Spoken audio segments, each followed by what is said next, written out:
कारण वारकरी संप्रदायाचा नियम आहे महाराज, ओपांत्य सेवा म्हटलं की मागणीपर अभंग असावा, पहिल्या दिवसाची कीर्तन सेवा म्हटलं की एकतर मंगलपर अभंग असावा किंवा नामपर अभंग असावा, आणि सप्ताहाच्या काल्याच्या दिवशी ज्या अभंगामध्ये भगवान श्रीकृष्णाचं चरित्र गायलेलं आहे असाच अभंग सेवेसाठी असावा, हे वारकरी संप्रदायाचे नियम आहेत. विठाला विठाला. बऱ्याच वेळेला आपल्याला हे नियम माहीत नसतात महाराज, हे नियम आपल्याला बिलकुल माहीत नसतात. बरेच लोक आम्हाला म्हणतात महाराज, कीर्तन सुरू व्हायच्या अगोदर विनेकरी बोनी कशाला सुरुवात करायची गरज आहे? विनेकऱ्यांनी रामकृष्ण हरीपासून सुरुवात करायची, कीर्तनकार बोनी फेटा बंधून यायचं पुन्हा रामकृष्ण हरीपासून सुरुवात करायची. आणि महाराज याच्यातच वेळ जातो, मध्येच ती एवढी म्हणजे काही काही महाराज चालीला एवढी म्हणतात बरं का, मध्येच ती एवढी, मग महाराज याच्यामध्ये अर्धा पाऊण तास जातो. डायरेक्ट जर कीर्तनाला सुरुवात केली तर नाही का चालणार? तर नाही चालणार. का? त्याचं कारण आहे सज्जनांनो, ही जी गादी आहे ना, ही नारदाची गादी आहे. या गादीवर अगोदर विनेकऱ्यांनी सुरुवात केली पाहिजे. कीर्तनकार बोनी फेटा बांधून यावं, विनेकऱ्याचं दर्शन घ्यावं आणि विनेकऱ्याकडं 2 तासापुरती ही गादी मागून घ्यावी. नंतर विनेकऱ्यांनी या गादीवरून बाजूला उभं राहावं. 2 तास झाल्यानंतर जे विठ्ठल झाल्यानंतर पुन्हा विनेकऱ्यांनी यावं, कीर्तनकार बुवाचं दर्शन घ्यावं आणि कीर्तनकाराला विनंती करावी, तुमची 2 तासाची सेवा झाली असेल तर माझी गादी मी परत घेऊ का, अशी विनंती करावी. नंतर कीर्तनकार बुवांनी या गादीवरून खाली उतरावं, विनेकऱ्यांनी पुन्हा या गादीवर उभं राहावं आणि बोलिलेले कुरे वेडी वाकुडी उत्तरे हा अभंग विनेकऱ्यांनी आपल्या मुखातून म्हणावा. हे वारकरी संप्रदायाचे नियम आहेत. विठाला विठाला.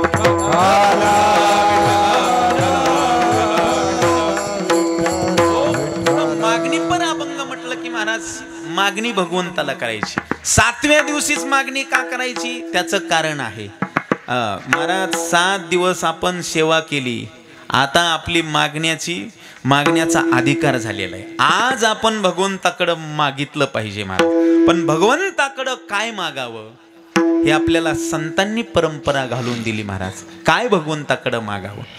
वास्तविक जर पाहायला गेलं, संतांचा जर विचार केला तर संत कधी देवाकडं मागतच नसतात.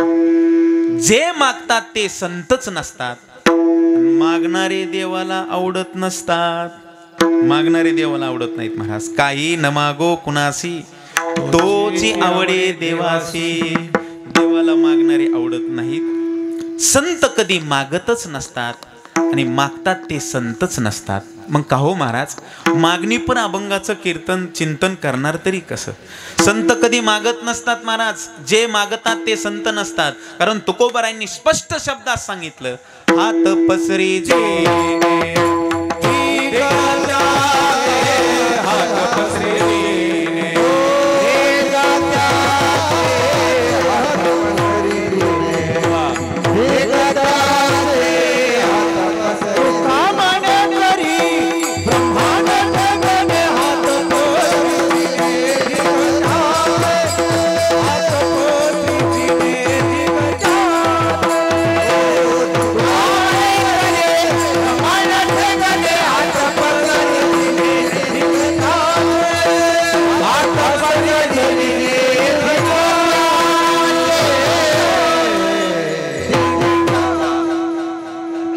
मने करी ब्रह्मांड ठेंगणे, हात पसरी जिने दिग्गत्याचे. महाराज, संत कधी मागत नसतात. मागतात ते संतच नसतात महाराज. आणि मागणारे देवाला आवडत नसतात महाराज. अजून एक भाव तुमच्या समोर ठेवतो. मागतं कोण हो?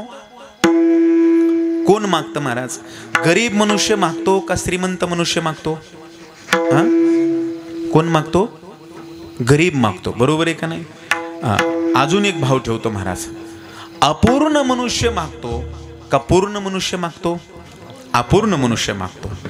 ज्याची इच्छा शिल्लक राहिलेली आहे असा मागतो का ज्याची इच्छा संपलेली आहे असा मागतो? ज्याची इच्छा शिल्लक राहिलेली आहे असा मागतो. मला सांगा, गरीब मागतो, अपूर्ण मनुष्य मागतो आणि ज्याची इच्छा शिल्लक राहिलेली आहे असा मागतो. या तीनही दुर्गुणापैकी संत महात्म्यांकडे कोणता दुर्गुण येऊ? संत अपूर्ण आहेत का? नाही ना महाराज. अहो संत महात्मे कोण आहेत महाराज?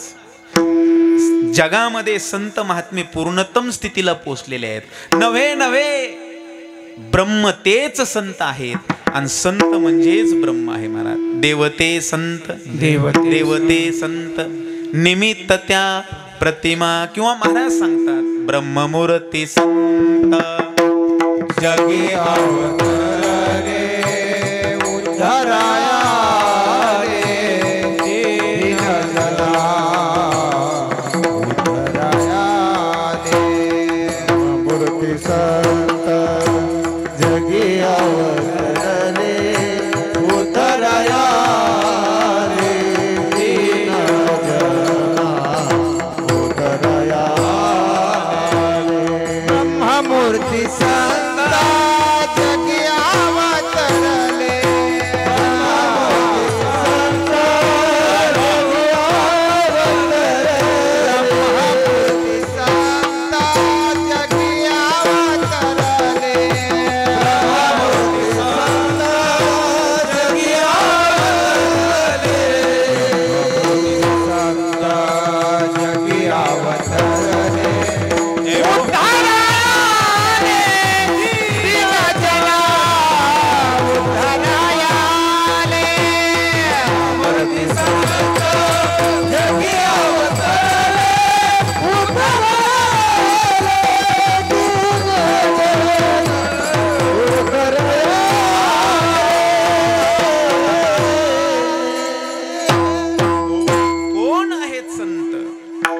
ब्रह्ममूर्ती संत जगी अवतरले उद्धारया आले दीनजय. अहो तुकोबरायांचं वर्णन आहे महाराज. नमो सद्गुरु तुकया ज्ञानदीप, नमो सद्गुरु सच्चिदानंद रूप, नमो सद्गुरु भक्त कल्याण मूर्ती, नमो सद्गुरु भास्करा पूर्ण कीर्ती. तुम्हाला आरती चांगली पाठ आहे महाराज. आरती तुकारामा स्वामी सद्गुरु धामा सत चित आनंद मूर्ती. जे सत स्वरूप आहेत, जे चित स्वरूप आहेत आणि जे आनंद स्वरूप आहेत, अशा संतांना अपूर्ण म्हणता येईलच कसं? विठ्ठला विठ्ठला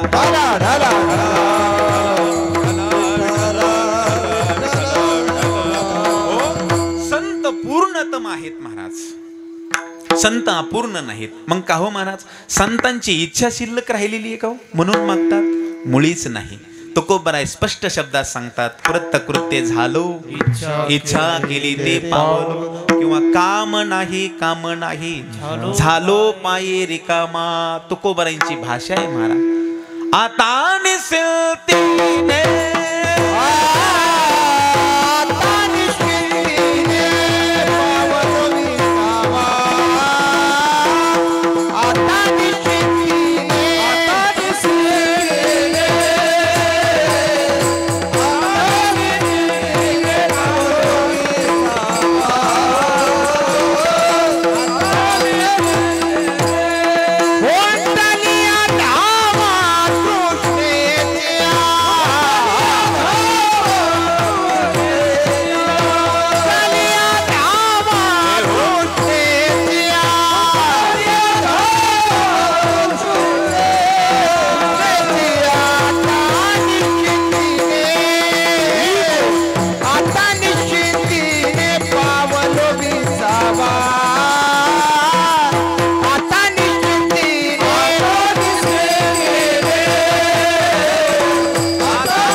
आता निश्चिंतीने पावलो विसावा, कुंटलिया धावा तृष्णेची काम नाही झालो पायी रिकामा. या बोलण्यावरून स्पष्ट शब्दात येत असं लक्षात येतंय की संतांची इच्छा शिल्लक राहिलेली नाही. संत अपूर्ण नाही, संतांची इच्छा शिल्लक राहिलेली नाही.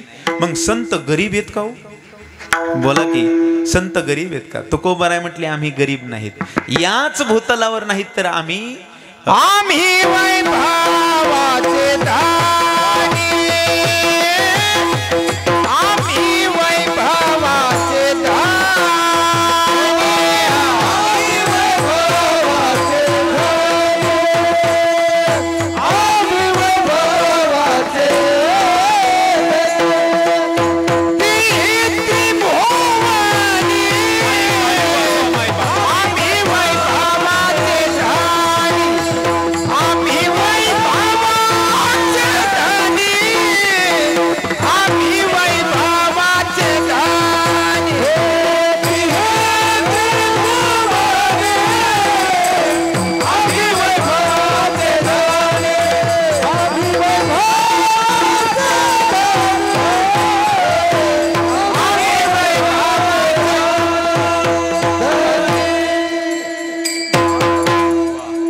टाळी वाजवा एकदा मला 10:07 असल्यानंतर मला वाटतं पहाटे 3 वाजेपर्यंत चालू द्यावं. हा, चालू द्यायचं काही काही तर केली वा पांढरे डोळे. नाहीतरी 8:07 आम्हाला कधी नसती. काही काही ठिकाणी 7 नसती, 7:30 असती. काही प्रमाण देता तो टन हिंगण बेट. शब्द जुळला की दिलंच प्रमाण महाराज. काही प्रमाण शब्द जुळला की महाराज. एका गावात तर बरं का जिजा मी प्रस्तावनेतच बोलत होतो. मी म्हटलं तुमचं एवढं मोठं गाव आणि एवढ्या मोठ्या गावामध्ये कीर्तनाला एवढीशीच लोकसंख्या. खरं तर म्हटलं मला या गोष्टीचा खेद वाटतो. पाठीमागून एक जणांनी लगेच प्रमाण दिलं नको खेद करू. कोणत्या गोष्टीचा?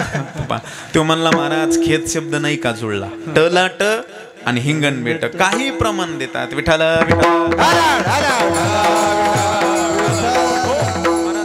सात संगत पाहिजे महाराज. आणि ही एक त्रिपुटी आहे बरं का. त्रिपुटी म्हणजे कीर्तनकार, मृदंगाचार्य आणि गायनाचार्य यांची त्रिपुटी साधली की कीर्तन बरोबर कडेला जातं. मला एक जीव झाला पाहिजे.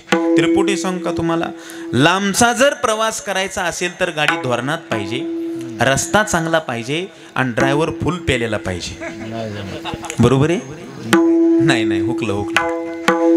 लांबचा जर प्रवास करायचा असेल तर गाडी धोरणात पाहिजे, रस्ता चांगला पाहिजे आणि ड्रायव्हर ठोकर माळीचा पाहिजे. बरोबर आहे? तेव्हा कुठंतरी चांगला प्रवास होईल. जेवण जर चांगलं व्हावं असं वाटत असेल तर ज्वारीची भाकरी आणि गावरान गाईचं दूध आणि तोंडी लावायला हिरव्या मिरच्याचा ठेसा. हा खाचं कसं कळतंय? ठेसा. सगळ्यांनी एका शब्दात सांगितलं ठेसा. त्रिपुटी साधली की बरोबर. हे पदरचं नाही सांगत महाराज. ज्ञानोबाराय म्हटले जेवण जर चांगलं व्हावं असं वाटत असेल तर बाई स्वयंपाक करणारी सुगरण पाहिजे, वाढणारा उदार पाहिजे आणि खाणाराला कशासोबत काय खायची अक्कल पाहिजे. हा जमला. आता जसं आज जेवण झालं हे का नाही गुरुजी. आज आमचं सुंदर जेवण झालं महाराज, अतिशय सुंदर. त्रिपुटी असते महाराजी. बाई स्वयंपाक करणारी सुगरण आहे, वाढणारा उदार आहे, पण खाणाराला कशासोबत काय खावं याची अक्कल नाही. महाराज बाईनं बिचारीनं सुंदर पंचपक्वान्न केले हो. वाढणाराने उदारतेनं वाढले पण खाणाराने सगळेच एकत्रित केले गिचमिड काला आणि मग खायला लागलाय. जमल का? जमणार नाही महाराज. त्रिपुटी साधली की बरोबर होत असतं महाराज. तशी ही त्रिपुटी आहे. विठाला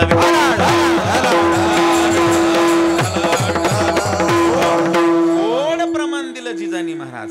आम्ही काय म्हटले? आम्ही वैभवाचे धनी याच भूतलावर नाही तर तेही त्रिभुवनी आम्ही वैभवाचे धनी. किंवा तुकोबाराय म्हटले आम्हा घरी धन शब्दाचीच रत्ने शब्दाचीच शस्त्रे यत्ने करू. महाराज सांगतात आमच्या घरी धनाला कमी नाही हो. तुकोबाराय गरीब नव्हते हो. अहो तुकोबाराय जर गरीब असते तर शिवाजी महाराजांनी पाठवलेला नजराना जगद्गुरु तुकोबारायांनी परत पाठवलाच नसता. तुमचे एरवित धन ते मज मृत्युंके समान. राजे आम्ही जर सुखी व्हावं असं जर तुम्हाला वाटत असेल तर एक काम करा. तुम्ही तुमच्या मुखाने फक्त विठ्ठल विठ्ठल म्हणा. आम्ही तेने सुखी म्हणा विठ्ठल विठ्ठल मुखी. आम्हाला तुमचं धन नको, अजिबात धन नको. महाराज आमच्यासारख्या एखाद्या कीर्तनकाराला जर एखाद्या मंत्र्यांनी आमदार खासदारांनी जर चेक पाठवला असताना 10 लाखाचा, आम्ही त्या मंत्र्याला खासदाराला पुन्हा पत्र लिहिलं असतं. माननीय मंत्री महोदय साहेब, आपण पाठवलेला 10 लाखाचा चेक आमच्यापर्यंत पोहोचला. चेक बघून बरं वाटलं, पण 10च्या ऐवजी 20 लाख असते तर अजून बरं वाटलं असतं. असं आम्ही उलट पत्र लिहू महाराज. पण तुकोबराय वैराग्याचे मूर्तिमंत पुतळे होते. तुकोबरायांनी सांगितलं, राजे तुमचं आम्हाला धन नको, सोने रुपये आम्हा मृत्तिके समान. सोने आणि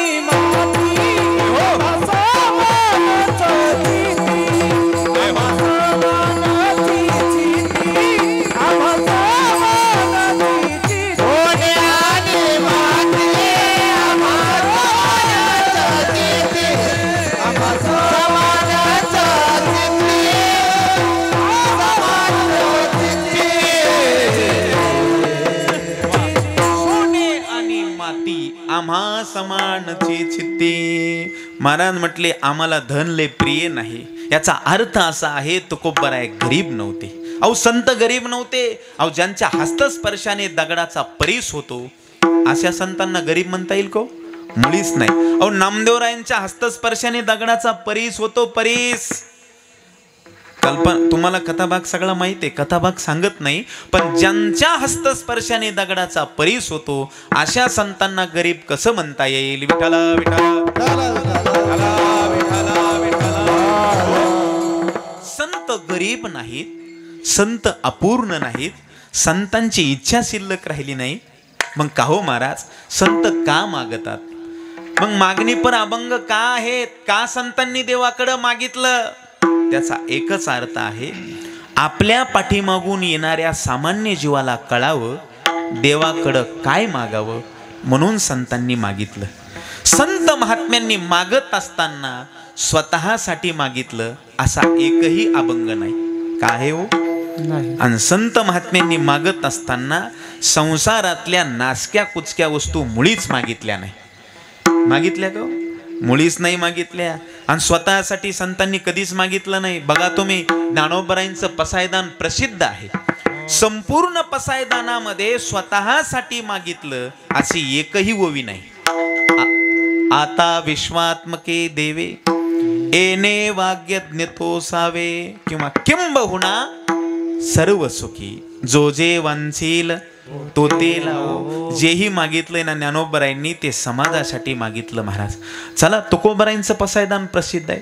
मागणे ते एक तुझ प्रती आहे, देशील तरी पाय पांडुरंगा या संतासी निरवी हेची मददी अनेक तुझे काही न मागो देवा. जेही मागितलंय ना ते समाजासाठी मागितलंय.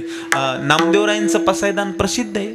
अकल्पाविष भावे तया फुला माझी या सकळा हरीच्या. संत स्वतःसाठी कधीच मागत नाहीत महाराज. जेही मागतात ते समाजासाठी मागतात महाराज. आणि म्हणून संतांनी मागितलं महाराज. संत स्वतःसाठी नाही मागत. आणि महाराज सर्व संतांनी मागत असताना भगवंताकडे सकारात्मक भूमिकेतून मागितलं. आजच्या अभंगामध्ये देखील नामदेवराय भगवंताकडे मागतात, पण सकारात्मक भूमिकेतून मागतात. अभंगाचं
वाजवायचे असेल तर जरा जोरदार वाजवा. तुमच्या भजनाने आम्हाला ऊर्जा आली पाहिजे महाराज. ऊर्जा असं टाळी गळून गेल्यावानी नाही वाजायची महाराज, असं जोरात वाजायची. तुमच्या टाळीनं आम्हाला ऊर्जा आली पाहिजे. बरोबर आहे का नाही? हां, सुंदर गोड प्रमाण म्हणलं महाराज. काय मागणी आहे नामदेवरायांची? हेचे देवा पै मागत चरण सेवा अखंडित. देवा द्यायचंच असेल तर मला दुसरं काही नको. सकारात्मक भूमिकेतून नामदेवराय मागतात महाराज. हेचे देवा पै मागत. महाराज बऱ्याच संतांनी सकारात्मक भूमिकेतून मागितलं बरं का. चला तुकोबारायांकडं. तुकोबारायांची मागणी पहा महाराज. हेचे दान देगा देवा तुझा विसरण व्हावा. तुकोबाराय देखील सकारात्मक भूमिकेतून मागतात महाराज. अनेक संतांनी छ लावलं. छ याचा अर्थ असा आहे दुसरं काहीच नको, फक्त हेच दान द्या. चला रामदास स्वामीकडं. रामदास स्वामीचे मनाचे श्लोक मला वाटतं सगळ्याला पाठ आहे. रामदास स्वामींची सुद्धा प्रभू रामचंद्रजीकडे एकच मागणी आहे महाराज. कोणती मागणी? सदा सर्वदा योग तुझा घडावा, तुझे कारणी देह माझा पडावा. उपेक्षू नको गुणवंता अनंता, रघुनायका मागणी हेची आता. बरोबर आहे का नाही? च लावलं का नाही? दुसरं काहीच नको. देवा दानच जर द्यायचं असेल तर हेच दान द्या महाराज. हेच देवा पै मागत. हेच दान द्या, दुसरं काहीच नको. तुम्हाला च म्हणजे दुसऱ्या सगळ्या गोष्टीचा नाश. तुम्हाला च चा पराक्रम सांगू. तुम्ही लग्नपत्रिका पाहिली का? आता अवघडच झालो.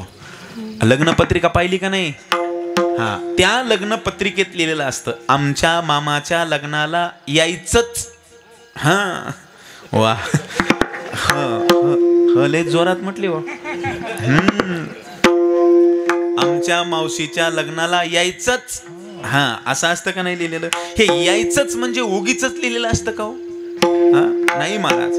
कुठलंही काम असो ते सगळे सोडून यायचं, पण कधी पत्रिका असेल तरच यायचं, अन्यथा यायचंच नाही, असा त्याचा अर्थ आहे बरं का. च याचा अर्थ आहे दुसऱ्या सगळ्या गोष्टीचा नाश. तुम्हाला च चा पराक्रम सांगतो. एक महाराज कीर्तनासाठी निघाले आणि कीर्तनासाठी निघाल्यानंतर पाठीमागं 4-5 शिष्य मंडळी सोबत घेतले आणि निघाली कीर्तनाचा पल्ला जरा लांबचा होता. प्रवास चालू झाला. महाराज गाडीत पुढं बसलेले, 4-5 शिष्य मंडळी पाठीमागं बसलेले. तर 12 तास प्रवासाला लागत होते. 7-8 तास झाले आणि पाठीमागच्या शिष्यांना भुका लागल्या, पोटात कावळे ओरडायला लागले. आता महाराज गुरुवर्यासमोर बोलायची सोय नाही. महाराजाला म्हणता येणार महाराज भुका लागल्यात, गाडी हॉटेलवर घ्या, गाडी धाब्यावर घ्या. कारण महाराज धाब्यावर जात नव्हते. हे पहिलं सांगतो मी बरं का. नव्हते, हॉटेलवर जात नव्हते महाराज. आणि गुरुवर्यासमोर बोलायची सोय नाही महाराज. पोटात कावळे ओरडायला लागलेत, अंगाची तळमळ व्हायली, लाही व्हायली. काय करावं ते कळाना महाराज. पोटात तर भूक लागली, पण गुरुवर्यासमोर बोलायची सोय नाही महाराज. पण झालं असं, महाराजांची गाडी ज्या गावातून चालली होती ना, त्या गावामध्ये महाराजांचा जुना शिष्य राहत होता आणि त्याला कळलं आपली गुरुवर्य या रस्त्याने चालले महाराज. तो पळतच महाराज अगदी रोडवर आला आणि गाडीला आडवं झाला महाराज. आणि तो म्हटला, काय माझं पूर्व पुण्य फळाला आलं. पुण्य फळले बहुत दिसा, भाग्य उदयाचा ठसा. झालो सन्मुख तो कैसा, संत चरण पावलो. महाराज न बोलवता संत घरी आले की समजायचं पूर्व पुण्य फळाला आलं. त्याने गुरुवर्याच्या गाडीला असा आडवा झाला आणि म्हटला, गुरुदेवा काय माझं पूर्व पुण्य फळाला आलं. न बोलवता तुम्ही माझ्या गावात आले. आता तुम्ही तसं जायचं नाही. जेवण केल्याशिवाय मी तुम्हाला जाऊ देणार नाही. महाराज त्यांनी जेवण शब्द म्हणणं आणि पाठीमागच्यानी पटापटा दारं उघडणं संगत झालं महाराज. जेवण एवढा शब्द म्हटला, मागच्यानी पटापटा दारं उघडले. ते म्हणले बरं झालं वा, आयतीच शिकार आली महाराज. पटकनच दारं उघडले महाराज. पण त्यांनी अजून एक शब्द वापरला पहा. कोणता? बरं का महाराज, फक्त तुम्हीच. आता तुम्हीच म्हटल्यानंतर मागची झाली ना पंक्चर. कोणी केले व पंक्चर मागचे? चनी केली. च तुम्हीच म्हटलं की मागचे जागेवर पंक्चर झाले. च या शब्दाचा अर्थ आहे बाकीच्या सगळ्यांचा नाश. तसं नामदेवराय म्हटले, देवा दानच जर द्यायचं असेल तर हेच देवा पै मागत, दुसरं काहीच नको, हेच द्या. कोणतं? चरण सेवा अखंडित, मला अखंड तुमच्या चरणाची सेवा करायला मिळावी, दुसरं काहीच नको. काय मागणी हो महाराज संतांची. आपणही आपल्या जीवनामध्ये देवाकडं हेच मागितलं पाहिजे. पण बऱ्याच वेळेला आपण पंढरपूरला जातो, पण महिनाभर अगोदर यादी करतो. कशाची?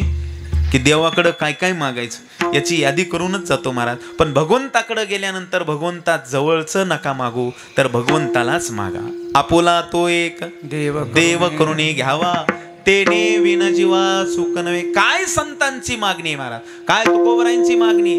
करिया तिमिराचा नाश,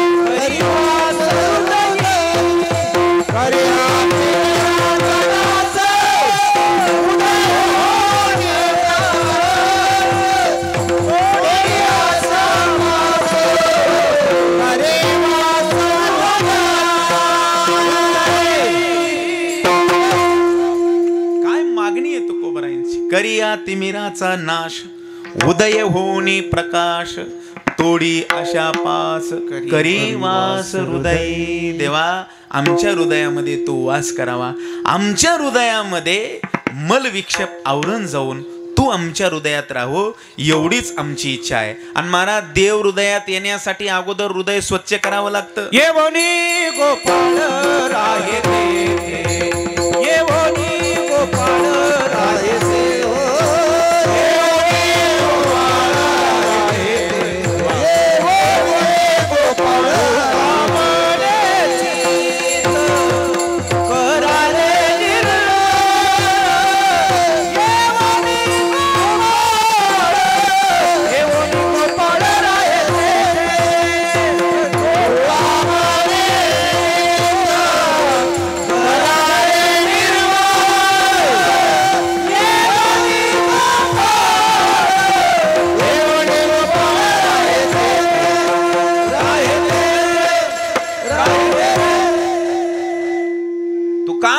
चित्त करारे निर्मळ. येवोनी गोपाळ राहे ते अगोदर चित्त निर्मळ करा, मग देवाला या आणि हृदयात राहा म्हणून सांगावं लागत नाही. आपोआप देव येऊन राहतो. पण निर्मळ चित्त होण्यासाठी अगोदर भगवंताचं भजन करावं लागतं महाराज. नामचिंतनाने चित्तातले मल विक्षेप आवरण नावाचे दोष निघून जातात, चित्त निर्मळ होतंय आणि आपोआप देव येऊन हृदयात राहत. असे कोणाच्या हृदयात राहिले का? आमच्या हनुमंतरायांच्या हृदयात राहिले महाराज. हनुमंतरायांनी भगवंताला हृदयात साठवलं का नाही महाराज. सगळं रामराज्य संपलं, रामराज्य झालं महाराज. रामप्रभूचं आणि रावणाचं युद्ध झालं आणि युद्ध झाल्यानंतर प्रभू पुन्हा अयोध्येत आले आणि अयोध्येत आल्यानंतर महाराज सुंदर राज्याभिषेक झाला. राज्याभिषेक झाल्यानंतर सगळ्यांना बक्षीस वितरणाचा कार्यक्रम सुरू झाला. ज्यांनी ज्यांनी जे कार्य केलंय त्याला सगळ्यांना बक्षीस महाराज. कोणी काय कार्य केलं, कोणी काय कार्य केलं, त्याला सगळ्याला बक्षीस महाराज. पण महाराज मेन ज्यांनी कार्य केलं त्या हनुमंतरायांना काहीच नाही. सीतामातेला राग आला. प्रभू अहो नुसते कॅमेऱ्याच्या वेळेला तोंड पुढं घेऊन त्यांना सगळ्याला बक्षीस, आणि ज्यांनी मेन कार्य केलं त्याला काहीच नाही. प्रभू म्हणले सीते कोण राहिले? म्हटले ते हनुमंतराय राहिले ना. हनुमंतरायांनी मेन कार्य केलं देवा आणि त्यांना काहीच बक्षीस नाही. प्रभूने सांगितलं सीते मी हनुमंतरायांच्या ऋणातून उत्तीर्ण होऊ शकत नाही. काय द्यावे त्यासी व्हावे उत्तराई. सीते मी हनुमंतरायांना काहीच देऊ शकत नाही, मी हनुमंतरायांच्या ऋणातून उत्तीर्ण होऊ शकत नाही. सीतामातेला राग आला. प्रभू तुम्ही देऊ शकत नाही ना, मग मी देते. त्या बापाच्या इथून आणलेला नवरत्नाचा हार मी देते हनुमंतरायांना. महाराज असतंय सगळं इकडचंच बरं का महिला मंडळीच, पण माझ्या बापाच्या इथून आणलेला पहा सीतामातेनं सांगितलं प्रभू मी देते नवरत्नाचा हार. महाराज सीतामातेनं हनुमंतरायांना जवळ बोलवलं. म्हणले हनुमंता इकडे या. एक एक रत्न पृथ्वीचं मोल महाराज. नवरत्नाचा हार काढला आणि हनुमंतरायांच्या गळ्यात टाकला. एक एक रत्न पृथ्वीचं मोल महाराज. हनुमंतरायन महाराज हार घातल्यानंतर टणकन झाडावर उडी मारली आणि झाडावर जाऊन बसली महाराज आणि प्रभूचं भजन करू लागले. एक एक रत्न पृथ्वीचं मोल. एक मणी घ्यायचे, दातानी फोडायचे, पाहायचे फेकून द्यायचे. मणी घ्यायचे, दातानी फोडायचे, पाहायचे फेकून द्यायचे. अशा टायमाला आग लावणारे भरपूर असतात महाराज. एक वानर पळतच सीतामातेकडे गेलं महाराज. सीतामाई तुमच्या बापाचा अपमान. एवढं पेट्रोल ओतलं त्यांनी. म्हणले माझ्या बापाचा अपमान? अहो, तुमच्या बापाने दिलेला तुम्हाला नवरत्नाचा हार तुम्ही त्या हनुमंतरायांना दिला आणि हनुमंतराय एक एक रत्न पृथ्वीचं मोल दाताने मणी फोडतात आणि खाली फेकून देतात. महाराज सीतामातेला राग आला सीतामातेला. सीतामाता जाऊन पाहतात तर हनुमंतराय महाराज मणी घेतात, दाताने फोडतात, पाहतात, फेकून देतात. महाराज राग आला सीतामातेने विचारलं, अरे हनुमंता, एक एक रत्न पृथ्वीचं मोल आणि मी नवरत्नाचा हार दिला आणि तुम्ही एक एक रत्न पृथ्वीचं मोल मणी घेता, दाताने फोडता, खाली फेकून देता, असं काय करता? त्यावेळेला हनुमंतरायांनी सांगितलं, माई मी याच्यात राम आहे का नाही पाहतो. माई मला फक्त रामरत्न मान्य आहे. रामरत्न जाणे मम न जाणे अन्यथा.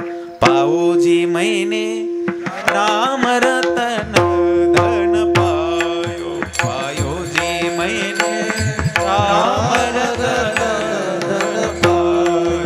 पायोजी मैने रामरत्न धन पायो. पायोजी मैने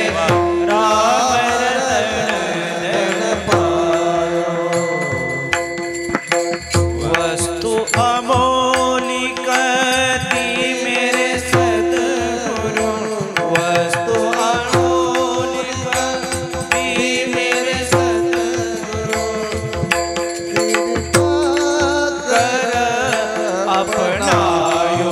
पायोजी काळे काळे राम रतन पायो. पायोजी मैंने राम रतन धन पायो. पायोजी मैंने राम रतन धन पायो. माई मला फक्त रामरत्न मान्य आहे. रामरत्न जाणे मम न जाणे अन्यथा. माई या मन्यात राम नाही ना, या रत्नात राम नाही ना, मला हे रत्न मान्य नाही. म्हणून दातानी फोडतो, राम आहे का नाही पाहतून फेकून देतो. राग आला सीतामाईल. त्या मन्यात राम नाही, मग तुझ्यात तरी राम आहे का? महाराज वाईट वाटलं हनुमंतरायांना. माई या देहात जर राम नसताना हा देह कधीच फेकून दिला असता. मग आहे तर दाखव ना. वाईट वाटलं हनुमंतरायांना. झाडावरून खाली उतरले, गदा खाली ठेवली आणि महाराज छाती विदारण केली. रामच काय, रामासहित सीता दाखवली. कोणी? हनुमंतरायांनी. आपण प्रयत्न करायचा नाही. आपण जर प्रयत्न केला तर नव्या शर्टाचं वाटोळं होईल आणि लेज जर ताकद लावली तर रक्त निघन, पण राम नाही दिसणार. अहो, राम दिसण्यासाठी, राम हृदयात येण्यासाठी महाराज सांगतात अगोदर चित्त निर्मळ करावं लागतं. येवोनी गोपाळ राहे ते काय तुकोबरांची मागणी. करिया तिमिराचा नाश, उदय होऊनी प्रकाश, तोडी आशा पास आणि करीवास हृदय. तसं नामदेवराय म्हणतात, देवा दुसरं काहीच नको. चरण सेवा अखंडित मला चरणाची सेवा करायला मिळावी, दुसरं काहीच नको. देवाने सांगितलं, अहो नामदेवा ते तर सततच चालू आहे, असं दुसरं काहीतरी मागा. नामदेवराय म्हणले, देवा द्यायचंच असेल तर एकच द्या, मला सततच पंढरीचा वास मिळावा. अभंगाचं दुसरं